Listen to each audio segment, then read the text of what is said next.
आज के online class में सभी विद्यार्थियों का स्वागत है। आज की वीडियो में हम कक्षा 9वीं के विज्ञान विषय के अंतर्गत पाठ नंबर 1 जिसका नाम हमारे आसपास के पदार्थ, तो इसके जो अभ्यास प्रश्न है इनके बारे में अध्ययन करेंगे। कुछ प्रश्नोत्तर अपन ने पिछले वीडियो में पढ़ लिए थे। आज इस पाठ के शेष प्रश्नोत्तरों का अध्ययन करेंगे।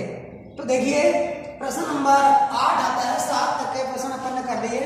किताब में पीछे प्रश्नोत्तर होते हैं, उनमें से 7 का आंसर अपन ने जान लिया। आज हम प्रश्न नंबर 8 से शुरुआत करते हैं। प्रश्न नंबर 8 है, उबलते हुए जल एवं भाप में से जलने की तीव्रता किसमें अधिक महसूस होती है?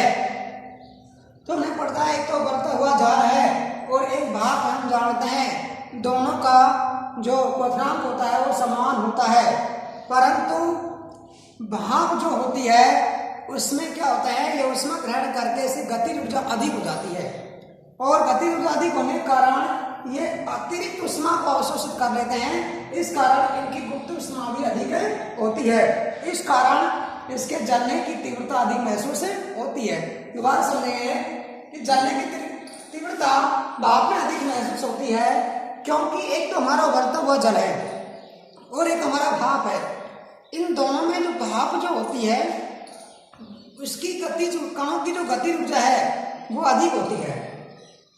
यह अतिरिक्त ऊष्मा को अवशोषित कर लेते हैं और इस अतिरिक्त ऊष्मा को अवशोषित करने के कारण जल उबलते जल की अपेक्षा भाप अतिरिक्त ऊष्मा अवशोषित कर लेती है और इस अतिरिक्त ऊष्मा अवशोषित करने के कारण इसकी गुप्त ऊष्मा अधिक होती है। इस कारण से जलने की तीव्रता हमें भाप में अधिक महसूस होती है। 9वां प्रश्न है, निम्नलिखित चित्र के लिए A B C D E तथा एफ की अवस्था परिवर्तन को नामांकित करना है। तो देखिए, ये हमारा प्रश्न है। ऊष्मा में यहाँ वृद्धि है और दाब में कमी है। इधर जाते हैं, ऊष्मा में कमी है तथा दाब में वृद्धि है। तो देखिए, जब कोई इसी यहीं से स्टार्ट करते हैं ऐसे, जब कोई ठोस पदार्थ द्रव अवस्था में बदलता है, जब कोई ठोस पदार्थ द्रव अवस्था में बदलता है तो उसके लिए कोई निश्चित तापमान होता है और वह निश्चित तापमान उसका गलनांक कहलाता है। तो इसे हम क्या कहते हैं? गलनांक कहते हैं। या तो देखिए, तो हमारा ए बराबर क्या होगा? गलनांक होगा, क्योंकि जब कोई ठोस पदार्थ द्रव अवस्था में बदलता है जिस ताप पर वह उसका गलनांक कहलाता है।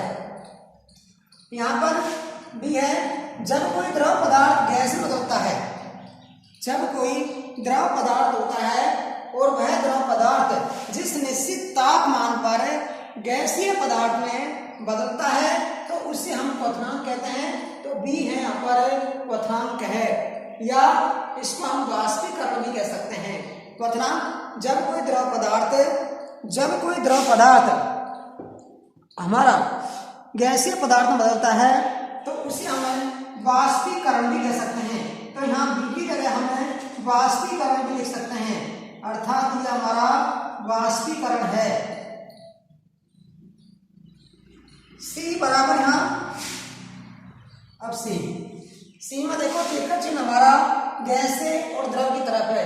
जब कोई गैसीय पदार्थ द्रव पदार्थ में बदलता है, जब कोई गैसीय पदार्थ द्रव पदार्थ में बदलता है तो उस क्रिया को हम संघनन कहते हैं। देखिए, संघनन का अर्थ होता है जब कोई गैसीय पदार्थ द्रव अवस्था में बदलता है तो इस क्रिया को हम संघनन कहते हैं। फिर आता है हमारा डी का मतलब क्या होता है? देखो, डी में यहाँ पर डी का चिन्ह द्रव से और ठोस की तरफ है।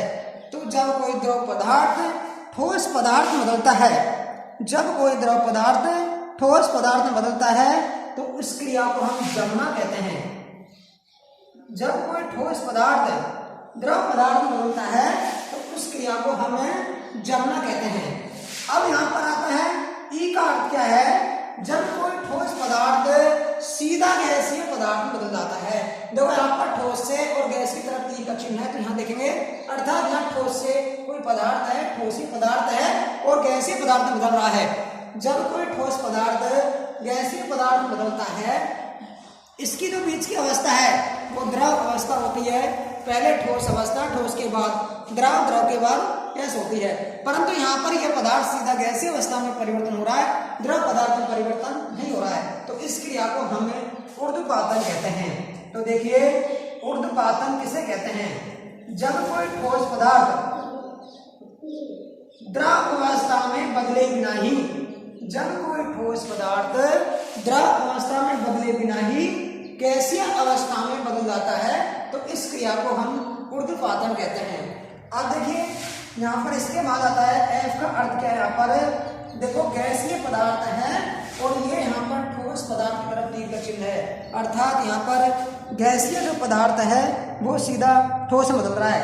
तो जब कोई गैस पदार्थ सीधा ठोसीय पदार्थ में बदलता है तो इस क्रिया को हम निक्षेपण कहते हैं।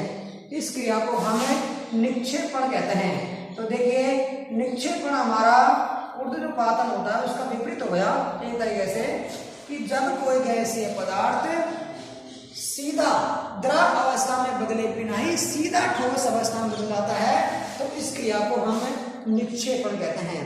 तो ये हमारे इसके प्रश्नोत्तर हो गए।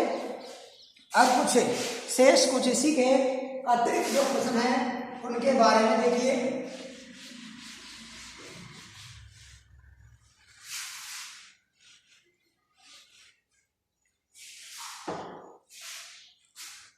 कुछ इस पाठ के अतिरिक्त प्रश्न हैं जिनके बारे में हमको जानना अत्यंत आवश्यक है।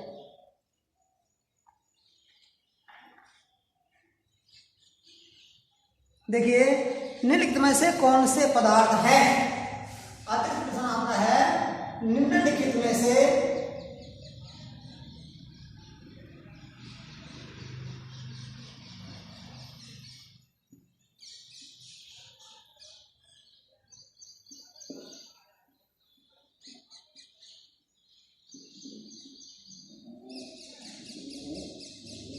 कौन से पदार्थ हैं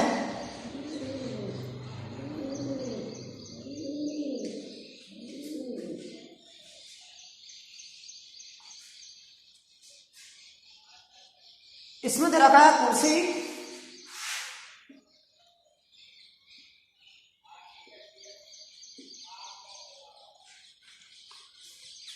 कुर्सी के बाद वायु, इसमें है गंध, वायु,